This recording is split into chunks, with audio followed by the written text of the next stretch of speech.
Bismillah. Saya terkadang suka mendengar rame obrolan tentang malam Jumat, tanda petik. Ayo sunnah Rasul.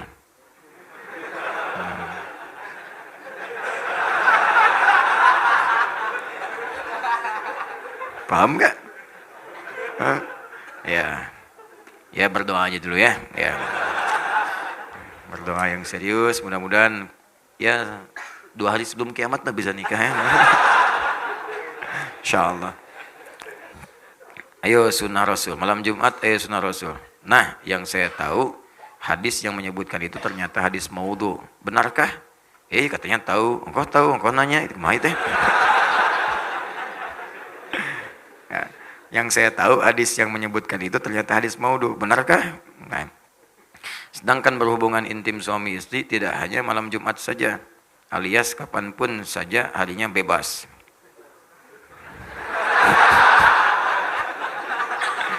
Aduh, baru sholat subuh. Bagaimanakah sebenarnya yang Rasulullah SAW ajarkan tentang berhubungan intim dalam pernikahan? Dan bagaimana hukum istri yang menolak ajakan hubungan intim? Dilaknatnya maknanya apa? Ya baiklah. Baik, yang pertama, perihal tentang berhubungan seksual suami istri di malam Jumat, apakah bagian dari sunnah?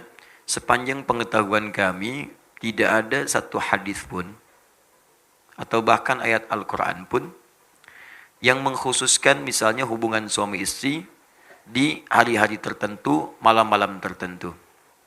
Ya, tidak ada di hari-hari tertentu, malam-malam tertentu. Sehingga Syekh Wahbah Az-Zuhaili, Allah yarham, dalam kitabnya Al-Fiqhul Islami wa Adillatuh, saya sarankan kalau ada rezeki beli kitab ini. Sudah ada terjemahannya dalam bahasa Indonesia. Ini bagus sekali. Komparasi fikih Islam, dalilnya lengkap. Itu salah satu guru kami.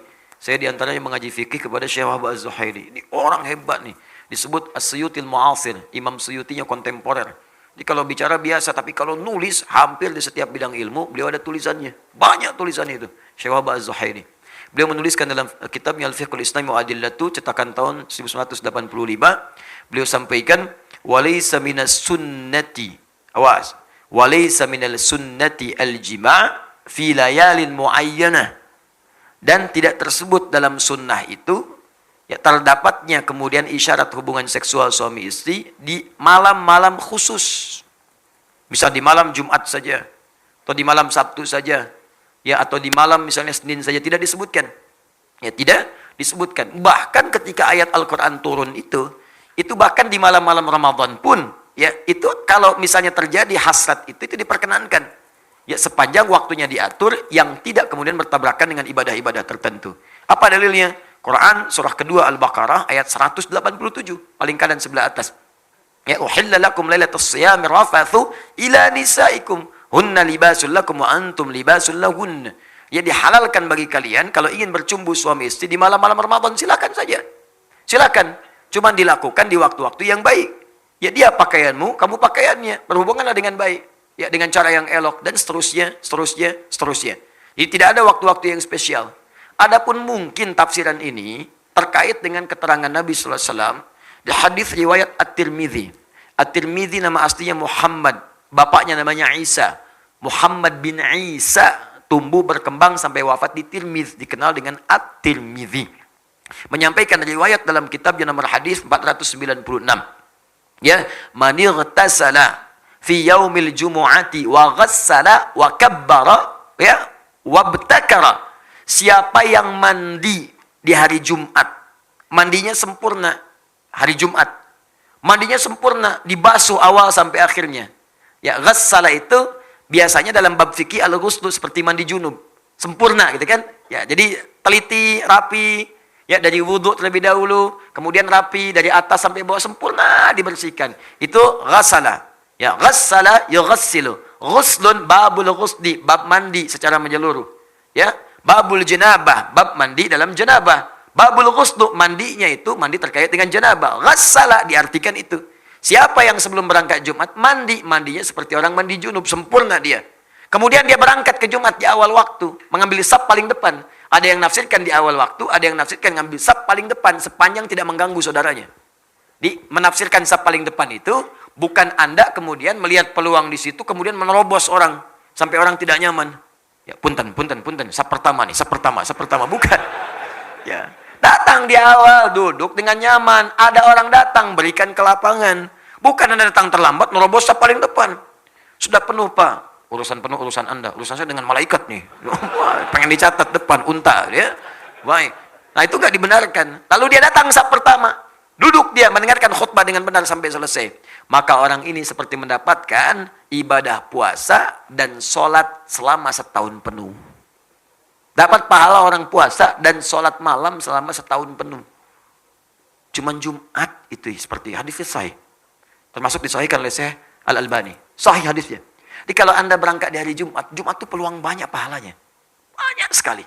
Dari wudhunya, dari mandinya, dari macam-macamnya, dari berangkatnya sampai masuknya dicatat pahalanya, sampai sholawatnya, sampai istighfarnya, sampai berdoanya. Bahkan pasca Jumat pun ada doa khusus yang kalau Anda berdoa dengan benar sulit untuk ditolak. Hafal doanya? Hafal doanya? Ya. Allahumma ikfina bihalalika an haramik. Allahumma kfina bihalalika an haramik wa aghnina bifadlika amman siwak wa bita'atika an ma'siyatik. 3 hal yang dimintakan. Pasca Jumat minta. Sunnah minta. Ya Allah, cukupkan aku ya Allah dengan segala yang halal darimu dan jauhkan aku dari segala yang haram yang tidak engkau tetapkan. Yang halal. Kalau Anda kemudian berumah tangga, cukupkan dengan istri yang halal saja ya Allah. Maka akan ditutup pintu-pintu zina, pintu-pintu selingkuh, pintu-pintu yang tidak baik. Dinatap istri orang itu sudah nggak ada getaran lagi. Udah selesai, biasa aja. Dia hijab oleh Allah. Yang menarik itu cuma istri sendiri. Istri orang punya orang. Nah, ini kan kadang-kadang pasangan sendiri kayak nggak menarik. Pasangan orang seperti ketarik-tarik. Punya media sosial yang ditatap status seseorang. Punya media sosial yang ditatap status suami orang gitu kan. Kenapa suami saya tidak seperti Ustadz ya? Suami ibu ditetapkan oleh Allah sesuai dengan kepentingan ibu. Istri saya dikasih saya atau istri orang lain dikasih suami seperti yang seperti itu. Kenapa? Karena itu yang sesuai untuknya. Itu yang bisa mengantarkannya ke surga. Partner untuk berbuat baik dalam kemuliaan. Itu poinnya. Dan Anda minta kepada Allah. Jadi Anda nggak akan bersentuhan dengan yang haram. Harta minta yang halal, Anda akan bersentuhan dengan yang haram. Di ke kantor pun ditutup dari yang haram-haram. Bahkan kadang-kadang yang haram gak nyampe ke Anda. Ada proyek mau bagi-bagi nih, mau bagi yang haram. Ulah kasih saya mah soleh. Dipotong di depan, jangan kasih dia mah soleh katanya, gak akan nerima. Paling-paling, duitnya ditolak, orang dicarekan. Uangnya ditolak, kita yang dimarahin. Paling diceramahin katanya. Ya, ditolak duluan, jadi belum nyampe ke kita dijaga tuh. Ada aja pokoknya alasan-alasannya, nggak nyampe, ditolak, ditahan oleh Allah, tahan. Jadi kalau Anda baca dari Jumat ke Jumat, aman Anda, setiap pekan Anda dalam keadaan aman. Rizki halal, pasangan halal, perbuatan halal. Jadi dijaga dengan yang halal, dijauhkan dari yang haram. Masya Allah. Wa aghnina bifadlika amman siwak. Ya Allah, saya ingin Engkau berikan yang paling utama darimu saja, saya nggak ingin dari yang lain. Maka kita minta kepada Allah yang paling utama. Jadi kalau di kantor ada sesuatu yang baik, kita dapat yang paling utama. Kalau ada surga dijanjikan untuk kita dapat yang paling utama surganya. Kalau rizki ada untuk kita, yang paling utama. Kalau di kampus belajar, dapat kampus yang paling utama untuk maslahat kita. Kalau kita dapat nilai yang paling utama untuk bisa kita amalkan. Ukurannya bukan besar kecil ya. Ukurannya sejauh apa kita bisa mengamalkan dari semua titipan itu. Itu yang utama. Boleh jadi bagi saya, sepeda utama. Bagi Anda, motor yang utama. Kenapa? Karena ukuran untuk menjaga amanahnya seperti apa kita bisa mengamalkannya. Itu poinnya. Jangan sampai minta mobil, tapi nggak bisa menjaga amanah. Begitu pulang berat titipan Anda. Hati-hati. Orang itu nggak punya sepeda, mimpi punya motor, belum pernah mobil apalagi. Tapi ke masjid, sendalnya dipakai, berangkat 2 kilo jalan kaki. Anda sepeda ada, mobil ada, motor ada. Bahkan bercita-cita punya pesawat. Ke masjid aja nggak pernah dipakai, bagaimana hisapnya? Saya sering menyampaikan, kalau Allah titipkan amanah baru, pakai dulu untuk ibadah. Ada baju dikasih, pakai dulu untuk sholat, supaya hisapnya ringan. Pakai dulu. Jadi ketika dihisap di hari kiamat, mulut dikunci, ditanya, dipakai apa baju ini? Bajunya bersaksi, Allahumma saya bersaksi. Bersaksi ya Allah, saya pertama kali digunakan oleh si fulan untuk sujud kepadamu. Ringan hisab Anda, tenang hatinya. Jadi kan kadang-kadang baju baru, udah dijahit, beres semua, pakai, pakaian pertama undangan. Dihisab kemudian, di hari kiamat. Apa yang kamu lakukan pertama kali? Undangan ya Allah. Saya ngundang kamu 5 kali sehari, kenapa kamu nggak datang? Kenapa nggak datang? Apa jawabannya? Dan mulutnya dikunci. Nah, itu poin-poinnya. Ya, kemudian bita'atika amman siwak. Ya Allah, bimbing saya untuk taat terus kepadamu dan jangan berikan saya kesempatan untuk bisa taat kepada selainmu. Dijaga tuh. Kalau wafat dalam keadaan demikian, indah. Jumat, banyak pahalanya. Nah, apa kaitannya kemudian dengan tadi, pertanyaan tadi? Hadis ini, ada sebagian yang memahami, ini kan redaksinya ada mandi, seperti mandi junub. Boleh jadi juga ada orang kedatangan hasrat di hari Jumat. Pengen melakukan hubungan misalnya, boleh apa enggak? Maka hadis ini memberikan kesan, boleh itu dilakukan, bahkan kalaupun menjelang Jumatan, silahkan saja. Tapi sebelum Jumat, mandi dulu. Itu maksud hadisnya. Di hadis ini ingin mengatakan, hey, bagi suami istri yang tiba kemudian ada hasrat tiba-tiba, datang ingin berhubungan seksual, tepat di hari Jumat. Ingin berhubungan, silakan saja. Tapi sebelum berangkat, mandi dulu. Dan yang tidak berhubungan, dan yang belum menikah misalnya, ingin berangkat. Ya. Maka jangan tunggu nikah dulu. Ya, bukan hadis itu mengatakan, nggak apa-apa mandi, sempurna seperti mandi junub. Sempurnakan mandi sepenuhnya, berangkat. Dapat pahala puasa dan sholat malam selama setahun. Paham maksudnya? Dan sedangkan di malam-malamnya nggak ada hadis spesifik, nggak ada hadis spesifik, ya.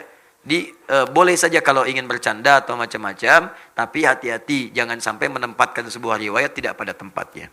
Ya, ayo sunnah, malam Jumat, ya. Misalnya sunnah apa ini? Sunnahnya apa? Kalau tidak ada, tidak usah diteruskan. Maksud saya bukan sunnah hubungan suami istri, sunnah membaca Al-Kahfi. Sunnah membaca sholawat. Ya, sunnah memperbanyak Al-Quran. Silahkan. Al-Kahfian, Yasinan, Baqarahan, Nisaan, dengan Ali Imranan. Silahkan. Hidupkan malam untuk baca Al-Quran. Tuh, nggak usah kemudian jadi ribut. Wah, Yasinan. Rame gitu. Terus yang lain nggak apa-apa. Silahkan Al-Kahfian. Nggak apa-apa. Baqarahan, Nisaan, Anamalan, Anahlan. Kan? Silahkan, ada masalah. Hidupkan aja. Ya. Ada pahala dapatkan daripada saling mencela yang tidak jelas. Itu kan? Paham ya?